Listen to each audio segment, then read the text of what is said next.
Welcome back. Well, some folks are wondering, is a major cultural and economic shift underway at the malls on Long Island and across the nation?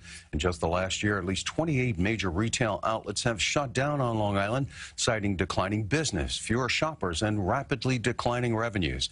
Is it just fierce competition? Or, as some analysts think, simply the outcome of more and more consumers doing their shopping online, taking their business away from the malls and the experience of traveling the malls?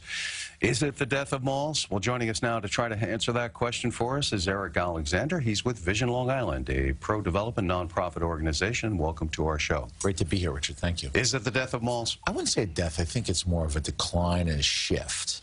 So what we're seeing is folks are shopping online, and that's certainly taking in a lot of economic activity. We're seeing restaurants and bars end up in our downtowns, so where there would be pad restaurants and restaurants in the malls. That energy and economic energy is now in our downtown spaces, filling up all the vacancies. Because it used to be a magnet to draw people. Exactly, because people they want to shop, they want to eat, they want to drink, the whole combination. So we're seeing that more in our downtowns. And then I think the other piece is that people are just buying less stuff. So, millennials in particular, living in smaller spaces, they're tied into technology. They don't need as much stuff as other generations do. So there's kind of just a decline in hard goods in delivery, and that's part of it. But the nice shift is we're seeing some of these stores like Amazon now. We saw this up in Stores, Connecticut, where they're operating a physical store within the downtown there. Thought that would happen, and right? You may get that in the downtowns on Long Island, but I think they're going to be in some of the malls too. So I think that you get some, right, you need that physical. You got to build up trust with the consumer and have a brick and mortar physical space. And I think that'll be a win-win for everybody. But, you know, isn't the number of closures alarming, particularly when you cite the fact that, yeah, there is more online shopping and that this generation of consumers is buying less? Wouldn't that be alarming when we see dozens of stores closed like this? Well, major change. Right. And the question is, but we're also seeing smaller, particularly around food, we're seeing smaller entrepreneurs rise up.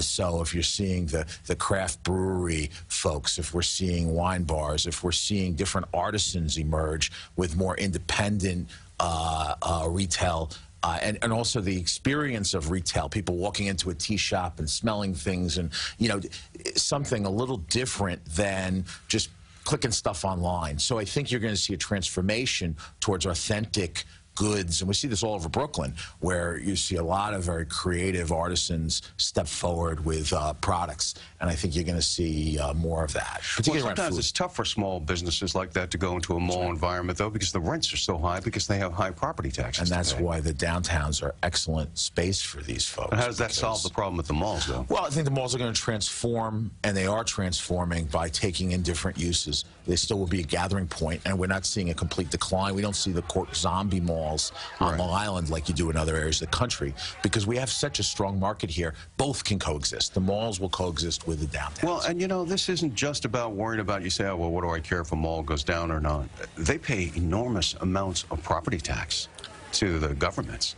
And so if, I know oftentimes they have abatements on that, but a lot of them don't, and they pay large amounts of property tax.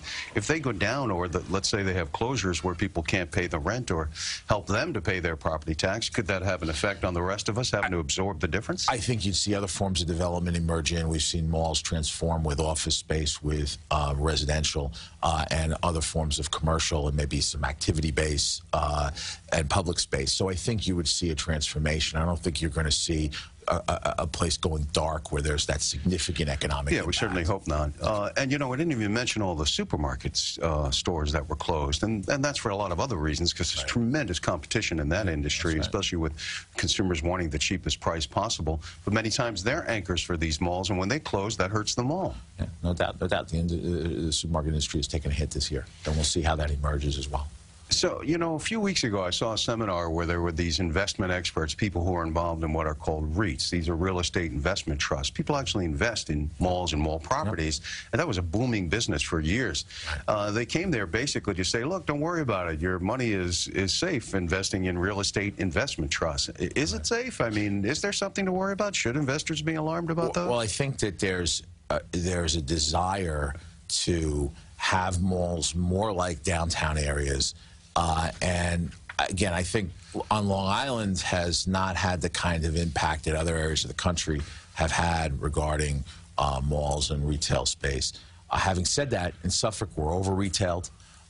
And there will be some shrinkage in that area, and there already is. So I think what your report showed that. So I think what we're seeing is there's going to be a shift, there's going to be a transformation, there'll be some decline, but other things will emerge. And that's the good part about Long Island real estate is there's a demand, there's a strong market here. And there was some money originally granted to help out the Hicksville downtown. But before we run out of time, sure. You also, the Nassau Hub that we were talking about earlier, sure. and you saw the Long Island Index report, you have kind of a different take on this. Yeah. Because you're involved in a lot of these kinds of discussions. What's your thought on what's happening there? We worked with 200 public meetings tied to the Lighthouse Project and then up to the current plan.